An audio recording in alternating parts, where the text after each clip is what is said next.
Okay dear students, आगे continue करते हैं इकोनॉमिक्स। ठीक है, इकोनॉमिक्स में क्या चल रहा है? अभी जीडीपी चल रहा था हमारा, जीडीपी एंड जीएनपी। ये हमने पिछली क्लास में देख लिया क्या क्या होते हैं।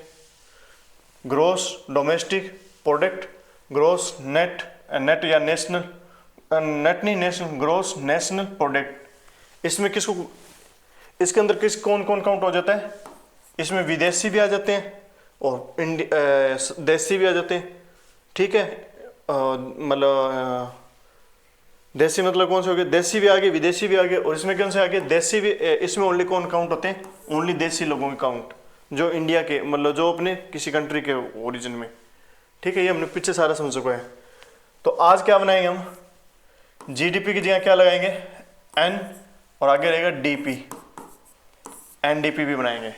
वैसे जीएनपी से क्या बनाएंगे? इसके आगे एन लगा देंगे। जी की जगह क्या लगाएंगे? एन लगाएंगे। अभी देखते हैं एन का मतलब क्या है, और आगे का एनपी हो जाएगा। तो आज देखते हैं एनडीपी और एनएनपी। कल क्या देखा था? जीडीपी और जीएनपी, और आज देखें एनएनपी। ठीक है, आज ये बनाएंगे। तो उससे पहले हम समझेंगे मूल्य ह्रास या लॉस। एक प्रकार से लॉस ही कहते हो या घाटा कह लो, जो भी कह लो, उसको लिखेंगे डिप्रीसिएशन। डिप्रीसिएशन, मूल्य ह्रास को कहेंगे डिप्रीसिएशन। इसको डिप्रीसिएशन कैसे काउंट होती है? देखो, मान लो कोई फैक्ट्री है जिसमें रो मटेरियल जो क्या करती है, प्लेट बनाने का काम करती है। प्लेट समझ के, खाना खाने के लिए प्लेट बना रही है। उस प्लेट पे क्या होती है? पेंटिंग भी होगी, मतलब पोट्री का काम भी होगा, फूल वगैरह बनाते हैं और उस पर पेंटिंग होती है। उसको तैयार करते हैं, कच्चा मटेरियल। मतलब डाइनिंग टेबल, जो अपनी टेबल यूज़ नहीं करते, उस टेबल, डाइनिंग टेबल में जो प्लेट होती है ना खाने के लिए, उस प्लेट की बात करते हैं अपने। ठीक है, डिनर सेट वाली, जो भी है अलग प्लेट काउंट करते हैं। उस प्लेट को एक फैक्ट्री बना रही है, एक एग्जाम्पल ले रहे हैं। तो फैक्ट्री में क्या हो रहा है, या इंडस्ट्री में, फैक्ट्री में क्या हो रहा है? रॉ मटेरियल क्या है? रॉ मटेरियल क्या है? और या कच्चा माल क्या है? मिट्टी है। तो कच्चे माल को रॉ मटेरियल क्या है? प्रोडक्ट काउंट नहीं करते जीडीपी में, ये हमने देख चुके हैं। ठीक है, तो रॉ मटेरियल इसमें मिट्टी है, कच्चा मटेरियल क्या है या रॉ मटेरियल क्या है? इसमें मिट्टी है। मिट्टी से क्या बना रहे हैं? अपने प्लेट बना रहे हैं, डाइनिंग टेबल वाली प्लेट बना रहे हैं। हमने फैक्ट्री में क्या कोशिश की? 100 मिट्टी से क्या किया? 100 प्लेटें बना रहे हैं। 100 प्लेटें बनाई, ठीक है, पर हमें एक्चुअल में 100 प्लेट नहीं मिली। हम 100 प्लेट बनाते समय क्या 10 प्लेट ऐसी हुई जो हमसे टूट गई या फूट गई, या उन पे पेंटिंग सही नहीं हुआ, पोर्ट्री काम सही नहीं हुआ, या जिसको रिजेक्ट में चली गई, जिनका यूज नहीं है, जो क्या वेस्टेज चला गया हमारा, जो क्या हुआ मूल्य के अंदर फैक्ट्री की एक्चुअल वैल्यू ना निकल गई, प्रोडक्शन की सही वैल्यू नहीं निकल गई। प्रोडक्शन की सही वैल्यू क्या निकल जाएगी? अभी देखते हैं। तो हमने 100 प्लेट बनाई है, पर 100 प्लेट में से 10 प्लेट क्या होती है? हमारी वेस्ट चली गई। ठीक है, जिनमें क्या पोट्री का काम करते हैं या टूट फूट में, जिसमें भी वो बनाते समय क्या हुई? खराब हो गई 10 प्लेट्स। तो कितनी वेस्ट चलेगी प्लेट? 10 प्लेट कहाँ चलेगी?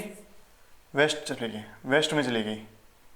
ठीक है, ये प्लेट कहाँ चलेगी? 10 प्लेट वेस्टेज में चलेगी। तो जितना बनाया हमने उसको क्या बोलेंगे? ग्रोस। ठीक है, और जो वेस्ट में गई ना, इसी को क्या बोलते हैं? इसी को बोलते हैं मूल्य ह्रास या डिप्रिसिएशन। इसको क्या बोलेंगे? जो 10 प्लेट वेस्टेज में गई, इसको क्या बोलेंगे? डिप्रिसिएशन। ठीक है, तो नेट रिजल्ट क्या है अपना?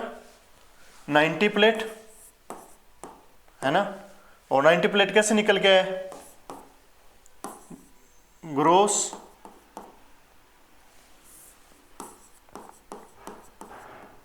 Minus depreciation. एक प्रकार से लॉस ही हो गया। मैं होता नहीं है वैसे, लॉस मान लेते हैं अपने इसको। ठीक है, डिप्रिसिएशन हो गया। और जबकि प्रोडक्शन अपने कितना मान के चल रहे थे? 100 प्लेट का, पर एक्चुअल में कितना आया है? 90 आया एक्चुअल में देखा जाए तो। ठीक है, डिप्रिसिएशन कितना हो गया? 90 का। ठीक, डिप्रिसिएशन कितना हो गया? 10 का। और जो नेट आया वो कितना है? सही एक्चुअल प्राइस कितना है? नेट क्या है? 90 है। ये कैसे है? ग्रोस माइनस डिप्रिसिएशन, इसको बोलेंगे नेट। ठीक है, ग्रोस में से क्या माइनस किया अपनों ने, डिप्रिसिएशन माइनस कर दिया। ठीक है, तो ये जो जीडीपी अब देखते हैं, ये 90 प्लेट हो गया, और ये असल में क्या है, एक्चुअल जो है ये फैक्ट्री के अंदर कॉस्ट बन गई। तो जीडीपी में क्या काउंट होता है, जीडीपी में तो ये काउंट होता है 100 प्लेट होगी, जीडीपी में क्या काउंट होगी, 100 प्लेट काउंट होती है। जीडीपी क्या करेगी, 100 प्लेट को काउंट करेगी, हमने 100 प्लेट का प्रोडक्शन किया है। जबकि एनडीपी क्या कहेगी, एनडीपी कहेगी हमने कितना प्रोडक्ट किया है, 90 प्लेट को प्रोडक्शन किया है। सही कौन सा है डाटा, सही डाटा एनडीपी दे रही है, जीडीपी नहीं दे रही है। जीडीपी तो टोटल दे रहे हैं, पर लॉस होके या डिप्रिसिएशन होके अपने कितना प्रोडक्ट मिला है उसको क्या बोलते हैं, एनडीपी बोलेंगे। ठीक है, इसकी मार्केट प्राइस इनके मल्टीप्लाई कर देंगे, जो भी इनका मार्केट प्राइस है। ठीक है, समझ आई बात। तो अब एनडीपी को कैसे काउंट करेंगे, तो जीडीपी की फुल फॉर्म क्या होती है, जीडीपी इज इक्वल टू, और एनडीपी इज इक्वल टू क्या होगा, अब देखते हैं। जीडीपी इक्वल होता है ग्रोस डोमेस्टिक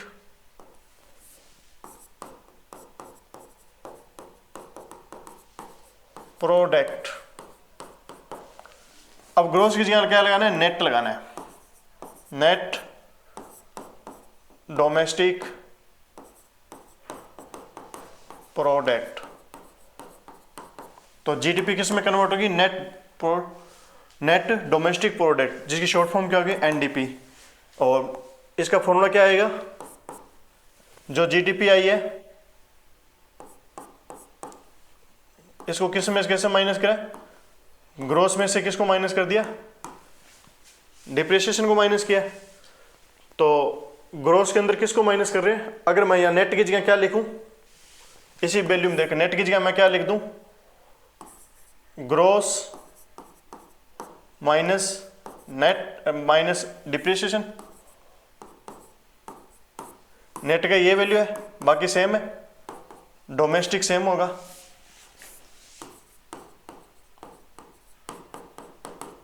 आगे प्रोडक्ट सेम होगा, ये सेम लिखा जाएगा आगे। तो ग्रोस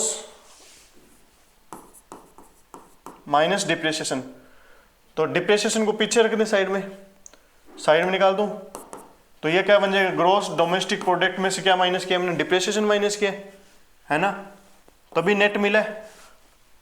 तो NDP is equal to G D P minus depreciation मतलब मूल्य ह्रास। तो एनडीपी की वैल्यू क्या आ गई, जीडीपी में से किसको माइनस कर दिया, एनडीपी डिप्रिसिएशन को माइनस कर दिया। ये देखो इस नेट इसकी जगह तो है, बस नेट बदला हमने, तो नेट की जगह जीडीपी में किसको माइनस किया हमने, जीडीपी से हम किसको करें, जीडीपी में 100 प्लेट काउंट हो रही थी, तो ये तो होगी जीडीपी। एनडीपी क्या होगी, ये होगी एनडीपी। तो जिसको क्या किस में से माइनस किया, ग्रोस में से, जी की जगह एन नहीं लगाया हमने, तो जी की जगह एन ऐसे लगेगा कि ग्रोस का ग्रोस पड़े ना, तो उसमें से डिप्रिसिएशन माइनस करता हूँ। तो डिप्रिसिएशन मैंने माइनस कर दिया। ये देखो इस शब्द को ध्यान से देखता हूँ, ग्रोस के जगह जी लगाया तो वहाँ नेट लगाया, नेट में क्या वो माइनस हुआ, ग्रोस में से डिप्रिसिएशन माइनस हुआ, बाकी सारा शब्द तो वैसे ही रहा। अगर शब्द को मैं पूरा लिखूं, ये प्लस में मान लेते हैं, ये 3 शब्द प्लस में है ऐसे मान लो, ठीक है। और इसको पॉजिटिव लगाते हैं आगे, डोमेस्टिक बीच में प्लस। इसी प्रकार से नेट की जगह क्या मैंने कौन सा शब्द लगा दिया, ग्रोस डिप्रिसिएशन, ठीक है। इसके इतने जगह ये आ गया, इनके बीच में प्लस, ठीक है।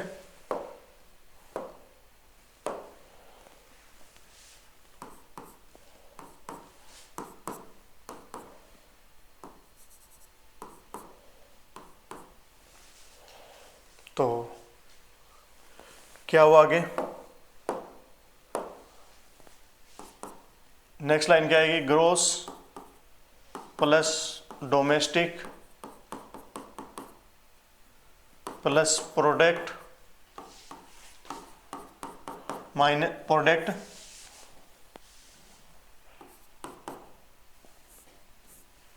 Minus depression.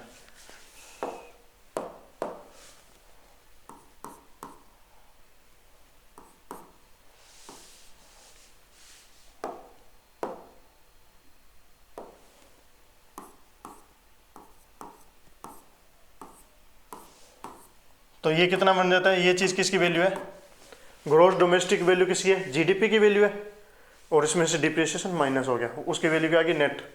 तो समझ में आ गया, इंग्लिश के फॉर्मूले से मैंने आपको समझा दिया कैसे बनती है। ये देख लो, ग्रॉस डोमेस्टिक प्लस प्रोडक्ट, तीनों को मिला के क्या बोलते हैं, तीनों शब्द को मिला के जीडीपी बोलते हैं। वैसे नेट डोमेस्टिक प्रोडक्ट को तीनों मिला के एनडीपी बोलते हैं। एन की नेट की जगह क्या फॉर्म बनता है, ये देखो ऊपर देखा आपने, नेट क्या है, नेट की वैल्यू क्या है, नेट की वैल्यू होती है ग्रॉस माइनस डिप्रिसिएशन। अभी देखें 100 प्लेट हो तो नेक्स्ट ये होगी डिप्रेशन, ये आई है एक्चुअल एनडीपी। तो ग्रॉस की जगह क्या आया, नेट आया एनडीपी में। तो नेट की वैल्यू क्या होती है, ग्रॉस माइनस डिप्रिसिएशन और प्लस इसके अंदर डोमेस्टिक प्रोडक्ट। तो तीनों शब्द को मैंने ले लिया, ग्रॉस माइनस डिप्रिसिएशन, ये किसकी वैल्यू है, इतनी नेट की वैल्यू है। तो आगे डोमेस्टिक प्रोडक्ट पढ़ा ही रहा, इसमें डोमेस्टिक प्रोडक्ट पढ़ा ही रहा, और जो डिप्रेशिएशन है मैंने उसको कहाँ लिख दिया, डिप्रेशिएशन को सबसे लास्ट में कर दिया। और ये इतनी वैल्यू किसकी होती है, जीडीपी की होती है। ये देखो जीडीपी की वैल्यू, जीडीपी को अगर माइनस इसमें कर दिया तो जीडीपी में से मूल्य ह्रास या डिप्रेशिएशन को या लॉस को माइनस कर देंगे तो किसकी वैल्यू आ जाती है, एनडीपी की वैल्यू आ जाती है। एनडीपी समझ में आ गया, ठीक है। इसी प्रकार से जीडीपी अपने क्या होते हैं, इसके अंदर विदेशी भी आ जाते हैं और इंडियन भी आ जाते हैं, मतलब देशी भी आ जाते हैं, विदेशी भी आ जाते हैं, फॉरेन भी आ जाते हैं, और जो इस कंट्री के जो सिटीजन होते हैं वो भी आ जाते हैं।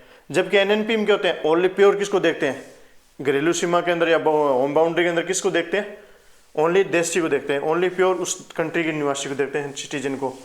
तो सेम वही फॉर्मूला इसका होता है, इसमें होता है जीएनपी में क्या होता है, ये होता है सेम वही फॉर्मूला, जीएनपी इक्वल टू क्या होगा, gross plus nation plus product. ये हमने अच्छे समझ लिए पीछे वीडियो में जीएनपी को। आज एनएनपी कर रहे हैं, ग्रॉस की जगह क्या लगाएंगे, नेट। एनएनपी में क्या होगा, ये जीएनपी है, एंड एनएनपी में क्या हो जाएगा, नेट नेशन। ये मैं प्लस लगा रहा हूँ जानबूझ के, आप मल्टीप्लाई कर लो, इसलिए इसको मल्टीप्लाई ना करिए, प्लस में शब्दों को अलग अलग रखा हुआ है, ठीक है। तो नेट की जगह क्या आएगी वैल्यू, वही ग्रॉस जितना प्रोडक्शन था और उसमें से लॉस, जो लॉस हो गया या डिप्रिसिएशन हुआ है, ठीक है। ये किसकी वैल्यू आ गई, नेट की, और प्लस नेशन प्रोडक्ट, ठीक। तो एनएनपी इक्वल टू, अब इसको सेट करेंगे तो gross plus nation plus product, ठीक है, और माइनस डिप्रिसिएशन या मूल्य ह्रास या लॉस, ठीक है। तो ये इतनी वैल्यू किसकी है, एनएनपी की, जीएनपी की वैल्यू है, तो जीएनपी माइनस डिप्रिसिएशन, तो ये वैल्यू आ गई एनएनपी का, ठीक।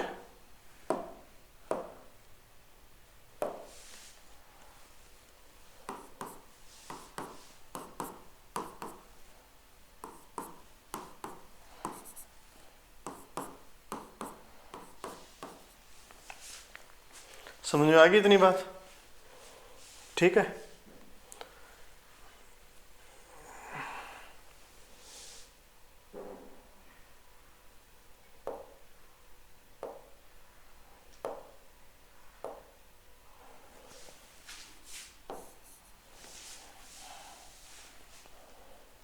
ठीक है, तो ये किसके आ गया,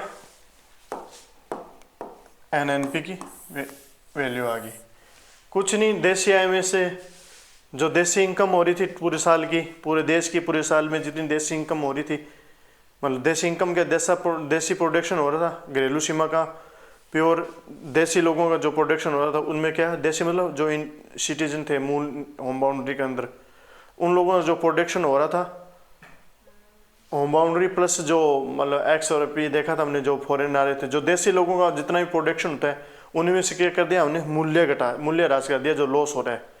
बस वो एनएनपी होगी और जीएनपी क्या होगी तो हमें समझ में आई गया। ठीक है, एनडीपी समझ में आएगी, एनएनपी समझ में आया, हमें दोनों समझ में आ गए होंगे। ओके, अब आगे देखते हैं।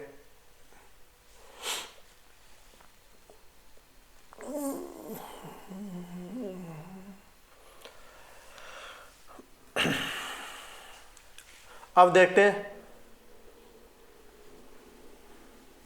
वास्तव में सबसे एक्चुअल डाटा देश के लिए क्या है, ये होगा।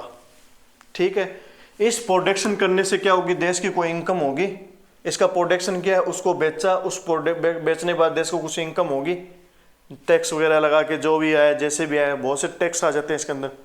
ठीक है, तो कुछ ना कुछ देश को जो इनकम हुई, पूरे देश को जितनी भी इनकम हुई, जिसके अंदर सभी नागरिकों को कितनी इनकम हुई है, मतलब सरकार का छोड़ देंगे और ओनली क्या करेंगे, सभी सिटीजन की देखेंगे income.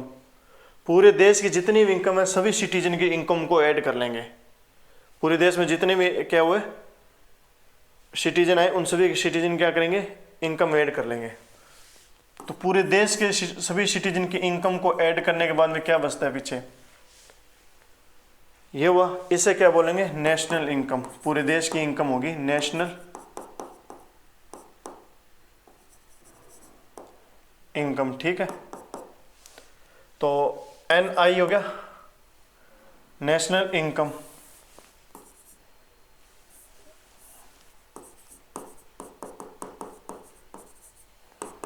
NI is equal to क्या हो गया, नेशनल इनकम। और नेशनल इनकम को टोटल पॉपुलेशन से डिवाइड कर देंगे तो उसको क्या बोलेंगे, पीसीआई, पर कैपिटा इनकम, मतलब पर पर्सन को कितनी इनकम आई। जैसे मान लो देश के नागरिक है, पूरे देश में नागरिक हैं, सिटीजन 100 है, और पूरे देश को कितनी इनकम निकल गई पूरे देश की, 1 लाख रुपए, 1 लाख, और 100 सिटीजन है, तो पर पर्सन की कितनी इनकम आएगी, तो इससे डिवाइड कर देंगे। तो पर पर्सन की इनकम कितनी आई, 1000 रुपये।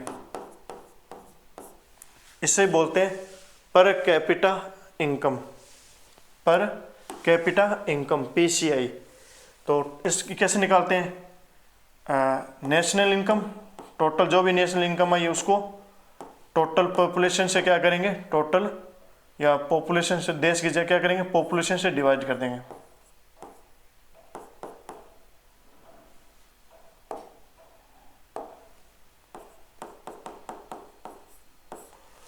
पॉपुलेशन से डिवाइड कर देंगे। ठीक है, तो इसे बोलते हैं पीसीआई। पर पीसीआई भी देखा जाए तो एक अधूरा डाटा है लोगों की आर्थिक तरक्की देखने की, मतलब आर्थिक समृद्धि देखने के लिए। इसमें यह भी क्या है कि पूरे देश में जितने नागरिक है सभी क्या 1000 रुपये बनता है, असल में नहीं बनेगा। कुछ ऐसे लोग होंगे जिनको 10,000 महीने का बनेगा, मतलब 10,000 बनेगा साल का। ठीक है, और कुछ ऐसे लोग होंगे जिनको साल का कितना बनेगा, 5,000 भी बनेगा। ठीक है, कुछ ऐसे लोग होंगे जिनको साल का 2,000 बनेगा, कुछ ऐसे होंगे जिनको 3,000 भी बनेगा, और कुछ ऐसे होंगे जिनको साल का कितना बनेगा, जिनको साल का मान लो 1,000 भी बनेगा।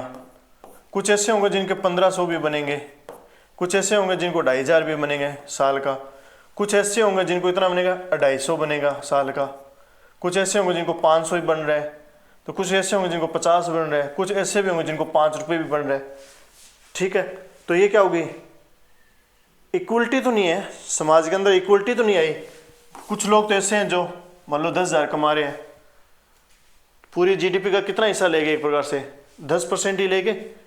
पूरी जीडीपी या जो भी एनपी हमने जो भी निकाली, इनकम निकाली, पूरी जीडीपी का लगभग 10% कौन ले गया, जैसे मान लो अंबानी ले गए देश के, अंबानी कितना ले गए, पूरे 10% हिस्सा ले गए। और कुछ ऐसे गरीब है जिनको 5 रुपये ही नहीं बना, कुछ ऐसे लोग हैं जिनको 1 रुपये ही बन रहा है, ठीक है। और इन लोगों की संख्या ज़्यादा होती है।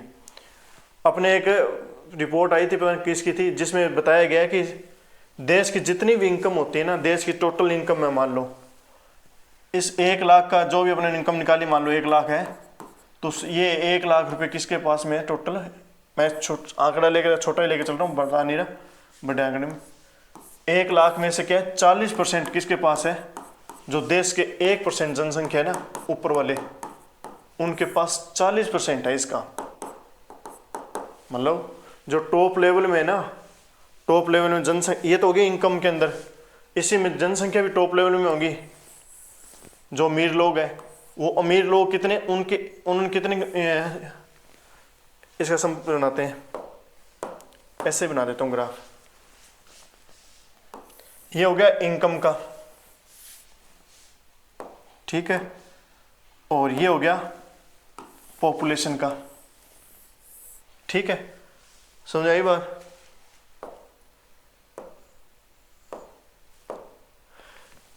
इसका 1% हिस्सा इधर वाले में कितना हिस्सा ले गया, लगभग 40% लेके जा रहा है, आधे से थोड़ा ऊपर ही है। इस 1% ने कितना कब्जा कर लिया, इसका 40% इनकम ले गए। ये नेशनल इनकम है, ठीक है, NI। और ये कितनी, ये क्या है, पॉपुलेशन है, ठीक है। और जो नीचे के 50% लोग हैं, इधर के 50% लोग यहाँ हो गए लगभग, नीचे के जो 50% लोग हैं इनके पास केवल कितने 3% ही धन है। एक रिपोर्ट, उसका नाम नहीं समझ आ रहा, 2023 में आई थी, मुझे याद नहीं आ रहा, उस रिपोर्ट में थी ये बात, ठीक है। 1% लोग इधर का इनकम का कितना ले गए, 40% हिस्सा ले गए। और इधर के 50% लोग क्या है, वो केवल इतना ही ले रहे हैं, ठीक है। तो इन लोगों को मतलब जगह कितनी मिली, इनको तो बिल्कुल स्पेस कम मिला, और इन लोगों को कितना स्पेस मिल गया, बहुत ज़्यादा मिल गया। तो ये लोग क्या करेंगे, अपनी एक शादी को 5-5, 6-6 बार कर लेंगे। और ये लोग एक शादी भी नहीं कर पाते हैं, क्यों, आर्थिक रूप से बेरोजगार है, या इनकी मतलब अनबैलेंसिंग है। समाज में क्या हुआ, इनको जस्टिस मिलेगा इन लोगों को, ये लोग तो कितना एंजॉय करेंगे लाइफ में, क्योंकि इनके पास तो पैसा ही पैसा है, और इनके पास दाल रोटी चावल के भी लाले पड़े हुए हैं। मतलब रोटी कपड़ा मकान भी इनका पूरा नहीं है, मूलभूत आवश्यकता है ना। एजुकेशन तो बाढ़ में गया, इनको रोटी कपड़ा मकान भी सही तरीके से इसी के अंदर उलझे पड़े हैं, आगे कहाँ चलेंगे, है ना। तो क्या हुआ, समाज के अंदर क्या हुआ, सोसाइटी के अंदर क्या हुआ, इनक्वलिटी आ रही है। कुछ लोग तो बहुत ऊपर है, कुछ लोग नीचे हैं। और नीचे लोगों की संख्या कितनी है, बहुत ज़्यादा है। 50% जनसंख्या कहाँ है, नीचे है। जबकि 1% जनसंख्या, जो देश की 1% जनसंख्या है, वो कहाँ चलेगी, 40% लोगों ले गए इनकम का, ठीक है। तो आप सोच लो, बीच वालों को तो इतना हिस्सा ही मिला, ये भी कोई मान लो ये भी अमीर है, तो इनमें से जो अमीर और होंगे मान लो, तो ये वाले और ज़्यादा हिस्सा ले जाएंगे, इसके वाला और ज़्यादा हिस्सा है तो ये और ज़्यादा हिस्सा इतना ले जाएंगे, इसके वाले नीचे वाले और ज़्यादा हिस्सा है तो वो और ज़्यादा ले जाएंगे। जैसे जैसे नीचे जाएंगे लोगों की संख्या क्या बढ़ती जा रही है, पर जो नीचे वाले हिस्सा ले है ना, वो लोग, उन लोगों के इधर क्या जगह कम मिल रही है। ऐसे मान लो पॉपुलेशन को जगह कम मिल रही है देश के अंदर, देश के जो संसाधन है, देश के जो पैसा है ना, उस पर कितने लोगों का अधिकार है, बहुत कम लोगों का अधिकार है। तो इन लोगों का जीवन बहुत खराब हो रहा है। जो 50% लोग हैं, इन लोगों का जीवन उतना अच्छा नहीं जाता जितना ये लेते हैं। तो इनइक्वलिटी तो हो रही सोसाइटी के अंदर, बेसिक सी बात है। तो इनको सोशल जस्टिस कहाँ मिलेगा, सामाजिक न्याय इनके पास मिलेगा ही नहीं। कैसे मिल सकता है कि वर्ग डिवीजन इतना हो गया, क्लास डिवीजन इतनी होगी। कोई तो इकोनॉमी मान लो फर्स्ट क्लास ऐसे स्लीपर कर रहा है, कोई जनरल के डिब्बे में मान लो जनरल के ट्रेन के डिब्बे की टिकट के पैसे नहीं है, इतना मतलब ये हाल हो रहा है। एक प्रकार से ऐसे सोच लो, ठीक है। क्यों, क्योंकि ये लोग इतना संसाधन लेके बैठे हैं, देश की इनकम इतना ये लेके बैठे हैं 1%। ये लोग क्या कर लेंगे, अपना कोई छोटा मोटा प्रोग्राम उसको 10, 15, 50 बार सेलिब्रेट करेंगे। पर ये वाले लोग क्या करेंगे, सेलिब्रेट तो सोचो, अपना खाना ही नहीं बन रहा, सेलिब्रेट कहाँ से करेंगे। जन्मदिन का पता ही नहीं होता इनका है जन्मदिन कभी है, मृत्यु का भी इनका नहीं पता क्या होता है। तो इन लोगों के साथ बहुत ज़्यादा अन्याय हो रहा है नीचे वालों के साथ में। और भी होते हैं, बहुत सी चीज़ें हो जाती हैं इनके लिए, ठीक है। इनके लिए बस थोड़ी बहुत योजनाएं आती है, तो जैसे BPL APL थोड़ी बहुत योजनाएं हैं, बाकी और भी कोशिश योजनाएं करती है सरकार। फिर भी ये क्या कि समाज से वंचित हो जाते हैं, क्योंकि इनको अच्छी एजुकेशन नहीं मिलती। और जब तक अच्छी एजुकेशन ना मिले तो समाज में क्या अपना स्थान बना पाएंगे? नहीं बना पाते, क्योंकि पढ़ाई के द्वारा ही ऊपर आया जाएगा। चलो पढ़ भी लिख लेंगे तो कुछ ना करके ऊपर तो आएंगे, पर पढ़ाई लिखाई का स्तर क्या, रोटी कपड़ा मकान में उलझे पड़े, पढ़ेंगे तो कहाँ से? ठीक है, तो सारा कुछ देखना ये होता है गड़बड़ी इनकी। ये एक रिपोर्ट थी, पता नहीं कौन 2023 में थी, उस रिपोर्ट का नाम मैं बताता हूँ, उसमें था ये डाटा। एक सेकेंड। ऑक्सफॉर्म एक संस्था है, ऑक्सफॉर्म संस्था है, इसने 2023 में ये रिपोर्ट दी थी, उस रिपोर्ट का ये डाटा है। ठीक है, तो उस रिपोर्ट ने ये बात बोली है कि देश के 1% लोग कितना 40%, मतलब 40% जो पैसा है वो 1% लोग लेके बैठे हैं, और जो नीचे 50% जनसंख्या वो केवल 3% में है देश की इनकम में। तो इनके पास पैसा बहुत कम आएगा, सभी लोगों के पास में। इनके पास कितना आएगा? थोड़ा थोड़ा ही पैसा आएगा वहाँ का, है ना। और पूरा ज़्यादा एरिया कौन लेगा ये कवर करके? समझाई बात? ठीक, या इस ग्राफ को मैं ऐसे ना बना के इसको एक तरीके से और बनाऊं, ये और तरीके से अच्छे से समझ में आएगा।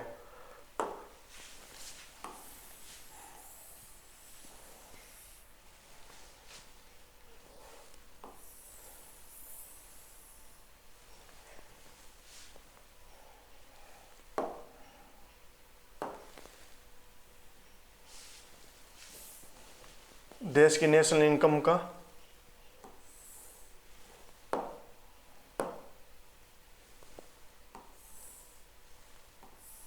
अब समझ में आएगा। इन लोगों के पास कितनी संपत्ति है? बस इतनी संपत्ति है, और जबकि इन लोगों के पास कितनी आ गई? इतनी ज़्यादा आ गई, इतना हिस्सा ये लेके, बाकी के लोग ये और ज़्यादा ले जाए, और ज़्यादा इतने लोग ले जाएंगे, और ये लोग इससे ज़्यादा ले जाएंगे, नीचे जाएंगे, जैसे जैसे भीड़ होती जाएगी।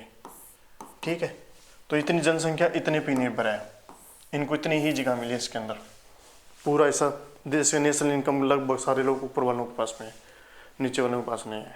ठीक है, तो समाज में इनक्वलिटी इनकी वजह से आ जाती है। तो सरकार बहुत सी योजनाएं चलाती है, जैसे कुछ श्रम कुशल योजना और योजना, पर एजुकेशन का बहुत बड़ा रोल हो सकता है, पर वो उसमें सरकार की पॉलिसियाँ बहुत कम है। ठीक है, जैसे सबसे बड़ा है रिसर्च लेवल, लैंग्वेज में लैंग्वेज सेट नहीं है, क्योंकि जो लोग पुराने लोग पढ़े लिखे किस में है, वो हिंदी लैंग्वेज में पढ़े। बहुत से लोग देश की अधिक जनसंख्या, उन लोगों को अब रोजगार कहाँ मिल रहा है? इंग्लिश में ज़्यादा रोजगार मिल रहा है, तो उन्हें लैंग्वेज ही नहीं आती, या जो भी रिसर्च है काम सीखना किस में पढ़ा है? इंग्लिश में मिलता है। सभी टेक्निक लगभग इंग्लिश में ही है, हिंदी में है नहीं।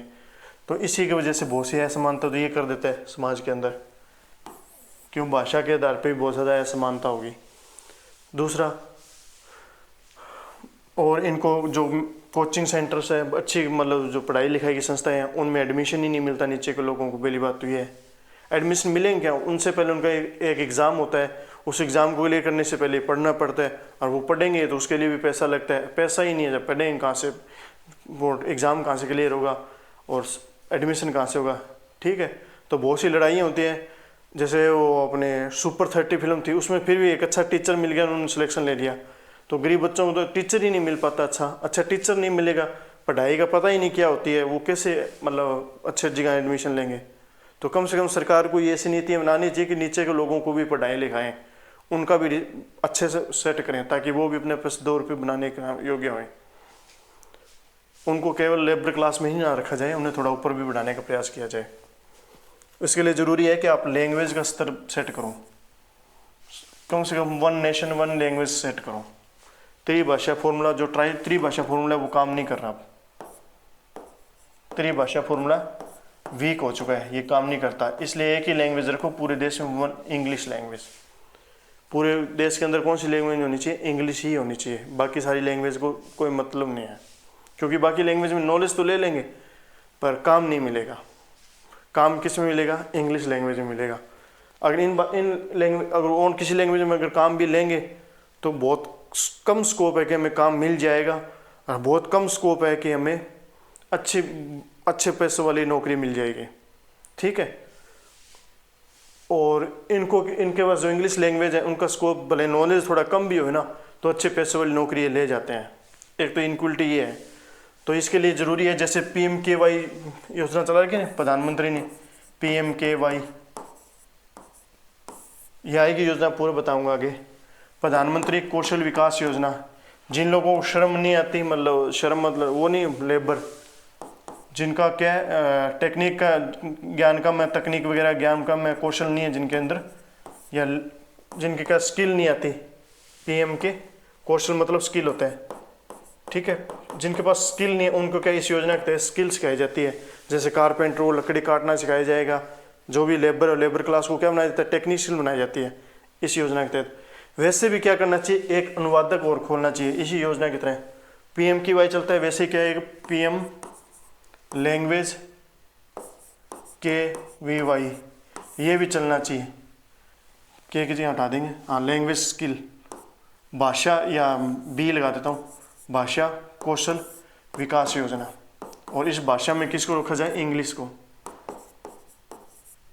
ये भी योजना चलाई जाए, कोई व्यक्ति अगर इंग्लिश भाषा सीखना चाहे, इंग्लिश भाषा में अगर काम सीखना चाहे, करना चाहे, देखना चाहे, तो उसका खर्चा सरकार उठाए। जैसे कि कौशल में सरकार बहुत सी हेल्प करती है, वैसे भी इनका भी काम करे, क्योंकि यही आगे बहुत से लोगों को नॉलेज यही दे सकती है। पर जहाँ तक अपनी सरकार है वर्तमान में, वो तो हिंदी को ही महत्व देती है, जबकि हिंदी लैंग्वेज अब उतनी नहीं रही कामयाब, ठीक है।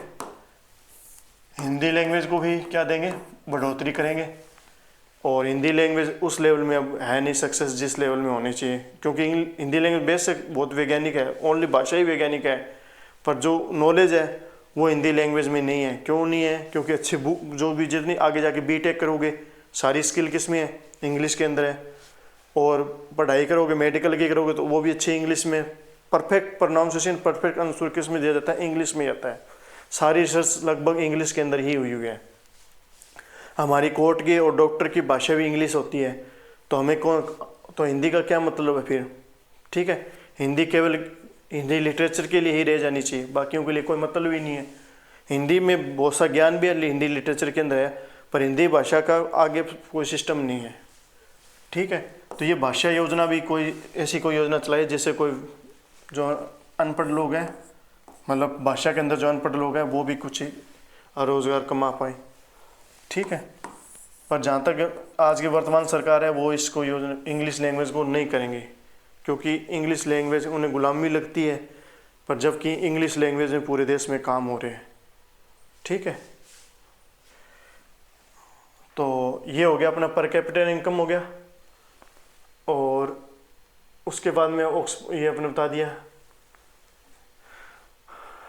इसके बाद में बहुत से ऐसे इंडेक्स आते हैं, ठीक है, उनके अलग अलग इंडेक्स में देखेंगे आर्थिक, वो अलग से लगाए हैं इंडेक्स होते हैं, वो और ज़्यादा इकोनॉमिक हमें बताएंगे हम कितनी इकोनॉमिक तरक्की कर रहे हैं, ठीक है। Okay, thank you, best of luck.